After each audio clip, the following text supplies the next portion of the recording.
25 years after the Tiananmen Square tragedy, it is clear that China's human rights record will have a decisive impact on the U.S.-China relationship.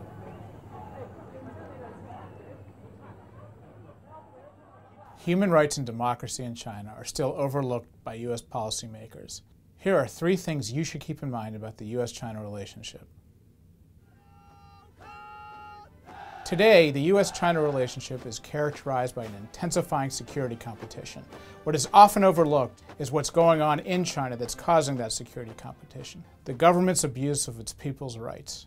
If the Chinese government starts to treat its own people better, the U.S. and China can find a trusting relationship. The protests at Tiananmen Square 25 years ago began with great hope. The students led protests for change and respect for human rights. Today, the human rights situation has not improved. The Chinese people are growing increasingly distrustful of their government, increasingly angry about their abuse of rights, and embarrassed about the fact that their Nobel Peace Prize winner Liu Xiaobo still sits in jail.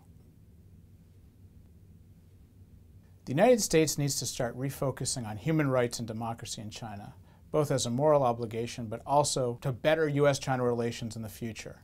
One way to do so is for President Obama to write a letter to his fellow Nobel Peace Prize winner Liu Xiaobo, who sits in jail.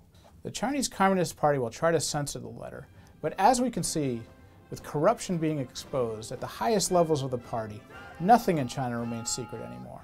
This will spark a debate in China about human rights and prove to Chinese reformers that the United States is still on their side. Moreover, it will allow us to not break faith with those who marched on Tiananmen Square 25 years ago and help make their ideals into reality.